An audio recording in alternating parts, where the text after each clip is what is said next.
Mishcon Academy digital sessions.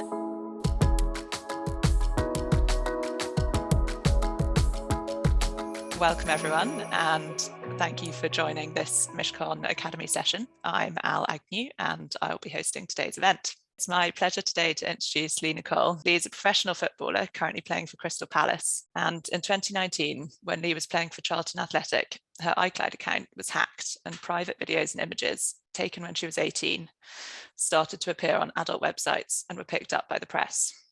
The issue rapidly snowballed, with the content being shared more and more widely and entirely beyond Leigh's control. Understandably, the experience was incredibly distressing. Leigh was only 24 at the time, and it caused her to spiral into a period of depression during which she considered taking her own life. Over the last 2 years, Leigh has rebuilt her life and says that she's now stronger than ever. She's back on the football field and has been striving to use her experience to raise awareness and to destigmatise conversations around the issue of intimate image abuse, or as it's commonly termed, revenge porn.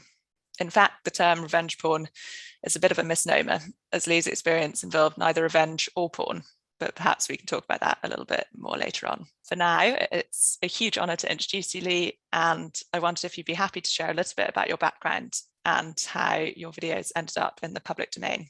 Yeah, thank you. Thanks for inviting me on. I'm really excited. I am from Scotland and all I've ever really done in life is play football. So I came through Celtic Academy system, represented Scotland at all youth age groups. And then when I was 16, I made the decision to move down to London to play for Arsenal, where I done a 2-year scholarship. From there, I then signed for Reading just to get some first team experience, but alongside that I done work on the side because women's football wasn't where it is today, so it wasn't possible to be a professional footballer full time. And then from that I went on to Millwall, and then that's when I ended up at Charlton, and that's when life kind of went a bit sideways and went wrong, and that's when I decided to step away from football for a year. And then through therapy and life coaching, I then decided to come back to football about a season and a half later it was, and I signed for Crystal Palace, and that's where I'm at the minute, and that's my career. And off the pitch I also work for B5 Consultancy, where we work with youngsters and educating them on social media, working with them to make sure that they're the best version of themselves and respectful online, and teaching them how to use it properly, but not being scared to take risks either, because it's really important that people don't become robots and born online just because they're scared of it going wrong. I think it was in 2019 that your images and videos were leaked. Mm-hmm. Is that right? And yeah, so it was March 2019. Okay. It was a Saturday evening, late in March. And how did you find out that that this had happened? Where did they get the images from? I actually got a message request on my coaching Instagram, because I was a coach at the time and I had a public profile there that was just quite professional. Mm-hmm. So I got a message on that, and I don't usually look at the message request, but it was really strange. I think I was just bored on a Saturday night. I was chilling. We had Manchester United the next day, and it was a really big fixture for us because we were going for promotion to get to the WSL. So I just clicked on my message request, and honestly, I wish I had never done that. The gentleman was as nice as he could be, and he just notified me that he believed that there was videos of me circulating on a website called Mega NZ, which, for those that don't know what it is, it's like a Dropbox but based in New Zealand, and it's where people hold their files and then they'll copy and paste the link and put it live on websites such like the Fappening and really random and horrible websites that are used to leak iCloud hacks and stuff. So they are made just to distress people and put people through horror, really. And that's the first time, and I didn't believe it because the videos were actually made when I was 18, so I was 23 when this happened, so they had been held for 5 years. So I can't really remember what I got up to 5 months ago. Years old. So I was like, no, I don't have anything like that on my phone, because as I say, I got older, I know I was only 23, but it's nothing that I'd ever done. It's the first time that I'd ever done something like that, and it was very private with someone that I trusted, and I never thought about it. I didn't know they still existed, even though the device was clean, because when I get a new device, I always clear it out and I keep the device on me, but I never look at it, but it had nothing on it, so I assumed that anything that had been on that was gone. Did you find out who had hacked it, or? No, so for the best part of the first year of me been notified and it happening. The police weren't helpful at all. They were nice. They were as nice emotionally as they could have been to me, but they've not got the resources or the knowledge or the education, because although this has been happening for years, it's just becoming a really popular thing and everyone's jumping on a bandwagon, and we're all so far behind what needs to be done. So I didn't get any support in terms of can I find out. So I lived in fear that this was someone close to me that had done this, because it was a really private situation to me. Not many, in fact, no one knew that they existed, but it was a really private situation. But I lived in fear that is it that friend? Is it that friend? Yeah. And that's where I lost all trust, I think, in society and those around me. And it was horrible living in that fear, and the fact that the police couldn't confirm. So obviously the name revenge porn, that gives away that someone's done that to me. And that was the revenge part of it. I was like, someone's done that to me, close to me. Like, because at the time I was a nobody. Like, I was playing for Charlton Athletic and I had a full-time job on the side, and I wasn't a famous footballer. I wasn't a celebrity. I was playing football 3 evenings a week. So when I appeared on these websites with Jennifer Lawrence, Kim Kardashian, in my head, I'm like, I'm a nobody. So this must have been someone that I knew had done this, because no one knew who Leigh Nicol was. The stats that the police told me was 79% of the time that this kind of thing happens, this is roughly give or take, it's the partner.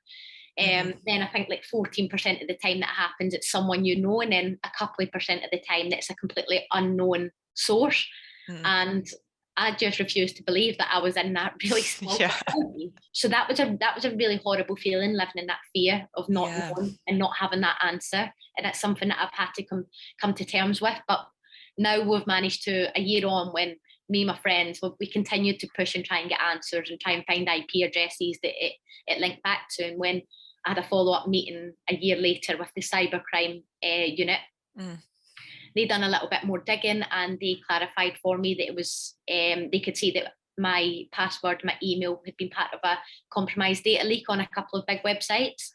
So they were pretty certain that it was an unknown source, and that allowed me to brave and not question all my friends around me. When you went to the police originally, I think you said you went to them on the Saturday night after you found out. Were they able to help? I laugh now because it's ridiculous, but I actually called 999.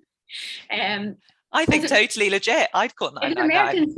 It was an emergency. It was an emergency. So they just said an officer will be out to see you in the morning between 9 and 11 a.m. And I'm thinking, I've got Manchester United tomorrow. I need to leave. Like, I need this removed. Like, this needs to be sorted so I can play tomorrow. And it just shows you how naive like I was, and other people that haven't experienced it is, of the power of the internet. Obviously, I think now, 2 years on, we're all very aware of the danger of it. But I genuinely believed at this point, okay, I'll get it removed. Like, people won't see it. Yeah, how hard can it be? Yeah, exactly. But I think I came off the phone and I thought, wait a minute, what do you mean 9 a.m? That is about 14 hours of, it just takes one person to see it and publish it somewhere else that's maybe got a bigger trafficking system. And I was having panic. I've never experienced panic attacks, but that was my immediate reaction. I was sick. My body just went into a state of shock. My best friend, who I was living with at the time, drove me to the police station, and I met 2 lovely officers, and they said, "Oh, this happens all the time." I think they might have said this happened to Talisa, and I was thinking, I'm not Talisa. I need this sorted. And they're like, look, we can't deal with it just now. We need to be out in the streets. It's a Saturday evening. And I thought, so you're going to prioritise criminals over me? I'm young. I need this took off. That is me naked. That's my private life. That is like the ultimate humiliation in life. Yeah, you're still a victim. When this kind of thing happens, every single minute and every single hour matters. And I just got sent on my travels, and the worst night of my life, because I'm doing all the research myself. I'm emailing these websites trying to get it removed. Also, there was only one person that reached out to me at the time. So at this point, it's like, right, okay, like we can maybe like control it. Obviously, because all over the world, it's different time zones, and it's a weekend as well. So I found myself just emailing, DMing on Twitter, doing everything I can. I was Googling victims of this. I couldn't find any. I think I then read one blog. I could only find one blog, and I read that a female said, finally, after 3 years, I've got justice. And I thought, 3 years? Like, no. I've got about 3 hours. Like, I'm not her, that won't be the case, but we're now 2.5 years on and I've still not got justice. So our time frame was probably exactly right, but it was a horrible evening because I was in no state to function, let alone be traumatized by trying to fight these. Trying to get it all sorted yourself. Again, it was just one police officer that turned up on a Sunday morning. It was about 9:30 in the morning, and he came with his notepads. And you could see that he was probably a very young officer, maybe he was learning his trade. And I was educating him over what I had read online about this and what it was over the last 10 hours. And I was like, I don't need you with your notepad right now. Kind of just take notes. Like, I need help. I need someone to sort it. I need a team of people on this. And he said, this is called revenge porn. And that's the first time that I'd heard the official name. And that's sickening in itself, because I'm like, I'm not a porn star. People might not understand the emotional attachment to that kind of name, but I thought that's the most horrible name I've ever heard, like revenge porn. Like, I can't tell people I'm the victim of revenge porn. It sort of automatically adds to the stigma, I think, of it, because you think not only have you done something to warrant someone taking revenge, but that it's porn, so you essentially deserve all you get. So, but then they said, there's lots of help available. You can phone the revenge porn helpline, the Samaritans, and but the revenge porn helpline's only Monday to Friday in the working hours, so I couldn't even contact them. And again, that was another whole day, just me distraught, a state, pointless. We're fighting a battle that cannot be won alone and by individuals. It does need to be a change in law, because you get one removed, it's already been downloaded by hundreds and thousands of people. It's already been shared in WhatsApp groups that multiplies it even more. And then someone else posts on another website. And then again, it happens all over again. And then it's posted on another website. So every time you get it removed, and if you do get it removed, because a lot of these websites are disgusting and they've got no policies in place, and they just care about making money off downloads. It's horrible. And that's why when your law students are going to be like are dealing with victims, it's not a battle that you can ever promise like we're going to win this immediately, because the damage is already going to be done. So it's like we can try our best to limit damage, but it's like process it as quickly as possible. That you need to accept that it's out here, and this is how we're going to. This is now how we're going to act, and that's what we're going to do about it. You and 30 other women have brought a case against the parent company of Pornhub. And I know that there's potential for damages award, but I imagine that you also want to kind of force Pornhub to improve the way it regulates its content. 100%. So I think there's 34 of us, and it's all in the media and stuff anyway. So lawsuit has been filed against MindGeek. And the main aim for me, look, would it be amazing if you can get monetary value back? Of course, you would never turn that down, especially when you come from nothing like me. But this wasn't why I signed up to this. This is all about changing it so that my nieces and nephews, who are 8 and 10 at the minute, they do not go through that. Because you could give me whatever kind of money in my bank account, but it will not heal me any further. It will not make me any happier, because it's my circle of people around me that have got me to where I have 2.5 years later. And money can't buy those things. Money can't heal you. It can just avoid problems in many ways that lead to more problems. So everyone assumes, I think we've got a lot more negative publicity recently, but growing up from a young age, Pornhub is the leading site. It's legal. Everyone on there wants to be on there. Everyone on there is professional porn stars, and they're getting paid for their money. No, like I learned 2.5 years ago that is completely untrue and incorrect, and they are actually leading the way for all this behaviour that's happening. And to find yourself, I'm a girl from Glasgow, brought up with just a loving family, but nothing else going for me in life. To find me trending on Pornhub in the top 3 for a couple of weeks, honestly, there's more chance of a flying pig. Like, I'm looking out my window thinking, it doesn't sound real when I say that. How did it happen?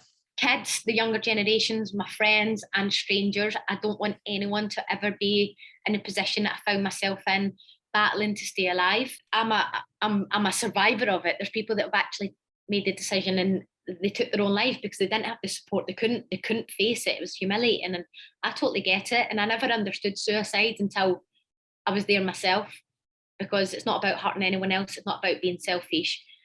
You genuinely do not want to be here. It's easier just to take yourself out of the situation and live in this horrible world that you've been thrown into, and just watch everyone laugh at you, everyone see things in your body that they are not entitled to see. And when you've got Pornhub leading the way with that, it kept getting re-uploaded.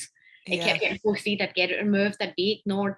It would just get, it would go thousands. You had millions of views. You had hundreds of and thousands of downloads as well. So when you've got a site like that making money off of something that I don't want money off of, let alone someone else to be making money. Yeah. I will never understand it. And I think that gives me the fire in a bit. That shouldn't be possible. You said in your press release about the Pornhub case, I think you said it really well. You said that we as a society and as human beings all have a responsibility to play our part and to ensure that platforms like Pornhub in that case are run legally, legitimately and safely. And that we should ask ourselves the question about how we access and interact with adult content. And that we should recognise that all people that appear on adult websites are human beings, and that we owe each other respect, and should always ask ourselves whether we're playing a part in sharing that and causing disrespect, pain and suffering. And I think it's so true that you know, people, it's so easy to like something or to be like, this is funny, we've all been guilty of it, to be like, oh, this is funny, and kind of forward on a message. Yeah. And then actually just like, you're just kind of proliferating the problem. We've all done it. We've all done it, whether that is nudes or it could be anything in life, but we've all played a part in society being the way it is. But I do believe that a lot of good people in the world, they don't, if you had to sit down and tell them the damn it, they wouldn't do it again. But again, it's an ignorance. And I think it's not, if the government isn't going to do enough about it and Parliament's not going to make changes, then us as human beings, the ones that know it's incorrect, that we can be so powerful and impactful, because it's easy to do it together and do what be the best version of me and be respectful. You do the same. Everyone in this call do the same, because that the world then becomes 60 people better off. Thank you so much for your time talking to us today. Really appreciate it. And yeah, I think you're amazing. So thank you so much. Really enjoyed that. No, it was great talking to you. And you guys. Thanks for being so warming. Thanks. Bye. Bye. The Mishcon Academy Digital Sessions. To access advice for businesses that is regularly updated, please visit mishcon.com.